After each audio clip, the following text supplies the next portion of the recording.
Hey, minasan, konnichiwa, Samurai Engineer desu. So in this live lecture, we are going to review for final exam. We are now on module number 7. Let us proceed at once. So this module is entitled Arduino Basics. Problem number 1. So which of the following is used for comments in C++?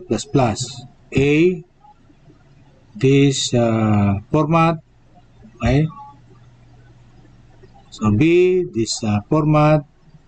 Letter C, / comment. Letter D, both / comment or / comment */. Okay?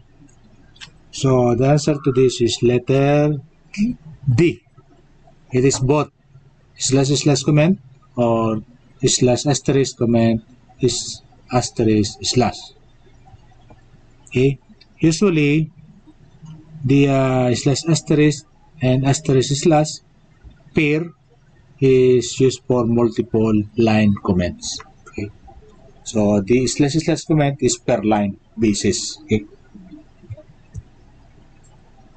So number 2, what is the use of V input pin present on some Arduino boards? A, to ground the Arduino board. B, to power the Arduino board. C, to provide a 5-volt output. D, is used for plugging in 3-volt supply. The B in pin can be used for accepting a 9-volt power supply, which is usually given through the external jack. It can also be used for getting a 9-volt output when the Arduino is powered through the jack, thus acting as both a power source and a short from the power source both when needed. Okay, so that means used to provide power to the Arduino board. So letter B.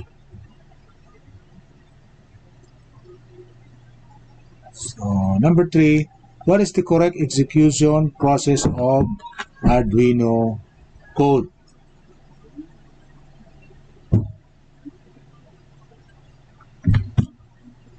A, editor, preprocessor, compiler. B, preprocessor, editor, compiler. Letter C, compiler, preprocessor, editor. D, editor, compiler, preprocessor. So the correct execution here is editor, then preprocessor and compiler. This is letter A.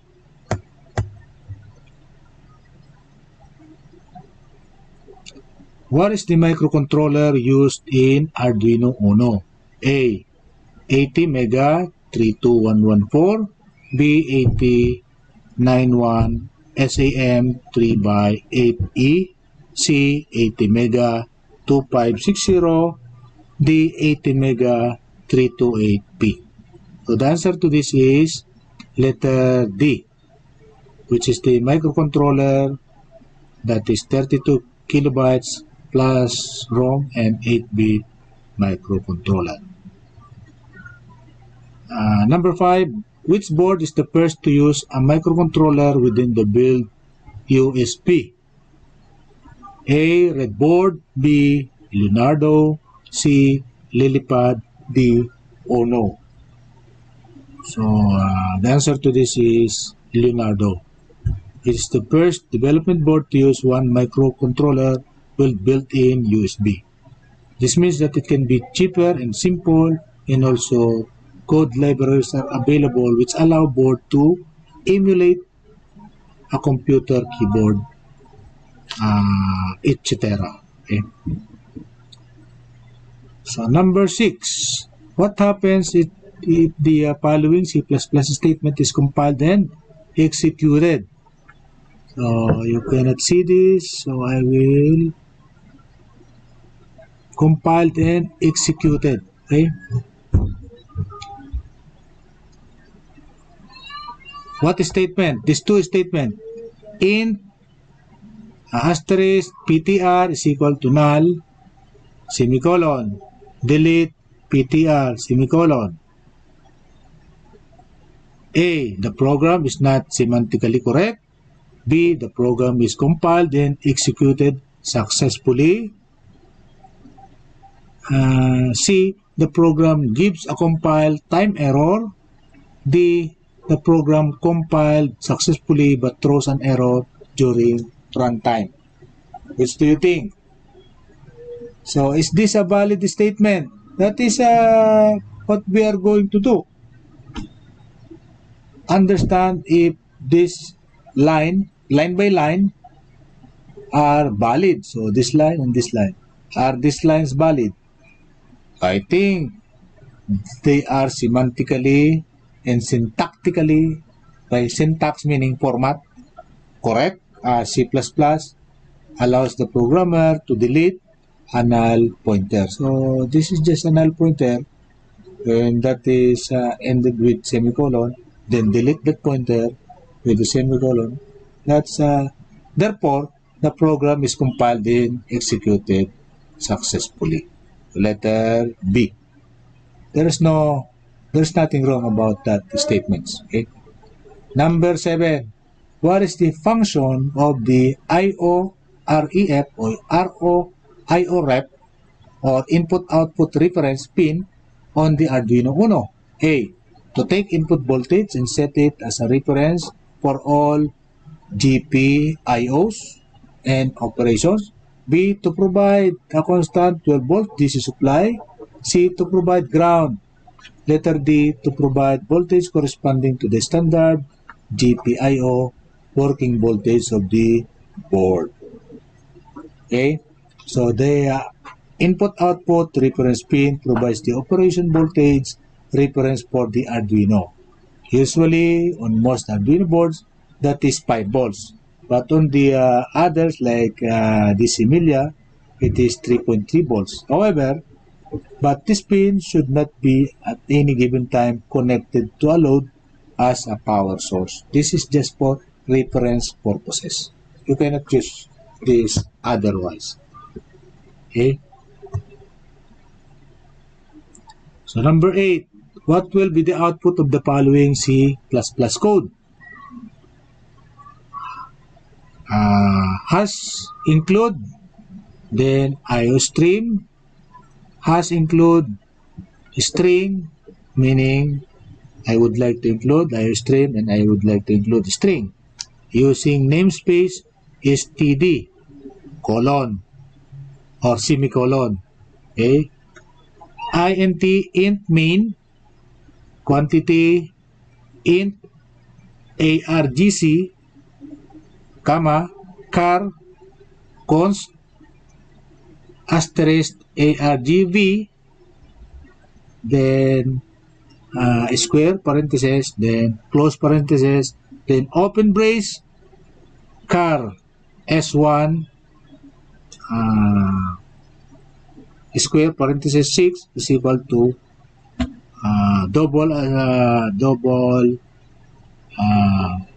what, hello, double, what is this, and semicolon, then char s2 again square parenthesis 6 is equal to double quotation mark world, then semicolon, then next line char s3 square parenthesis 12 is equal to s1 plus space double asterisk plus s2. Okay, then semicolon, then count or cout. Cout is less than s3, semicolon, return 0, semicolon, close brace. And the answer would be what? The output would be what? Hello, letter B, world, letter C, error, letter D, hello, space, world. Okay? What can you say about this? So, hello, there are 6. So, S1, S2, 6. Okay, and then 12. So, 6 plus 1 plus 6 is 12. Actually, 5 plus 1, 6 plus 5 is 11 plus 1. Okay, that is how to count it. So, this program, there is no operation defined for the addition of character array in C++. Hence, the compiler throws an error. So, we cannot do this. S1 plus space plus S2. Okay? So, it is an error as it does not understood what to do about this equation. Cannot do about this equation. Array plus space plus array. That is letter C, error. Number 9.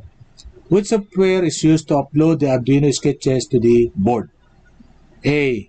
ABRGCC. B. G++. C. C Python for Windows. D. ABRDUDE. Okay? So, the ABRGCC /G++ software is a compiler which can take C/C++ code as input and translate or compile it into binary code. That follows the instruction set for the ABR microcontrollers. After that process is done, the ABRDUDE software has the job of uploading the hex file to the microcontroller. More specifically, ABR microcontroller family. Therefore, the software that has the function to upload Arduino sketches to the board is letter D, ABRDUDE. Okay? And number 10, what happens is the following program is executed in C and C++. Has include stdio, standard IO, .h, void function, parenthesis, void, open brace, print, parenthesis, double quotation, hello, semicolon, close brace, void main, function, open brace, function, semicolon, function, parenthesis, 2 as an argument, semicolon, then close brace. Okay? Letter A, what will happen? Outputs hello twice in both C and C++. Letter B, error in C and successful execution in C++. Letter C, error in C++ and successful execution in C. Letter D, error in both C and C++. Okay? As you can notice, function void needs no argument on this part. Okay? So the function is void like this. Void function parenthesis void. Therefore, any number here is an error. Okay? So because no argument is needed, hence when we are calling function 2 with 2 as a parameter, then this statement gives an error both in C and C++. Okay, so this is an error. Okay, again, this is Dr. AP preaching engineering for nation building.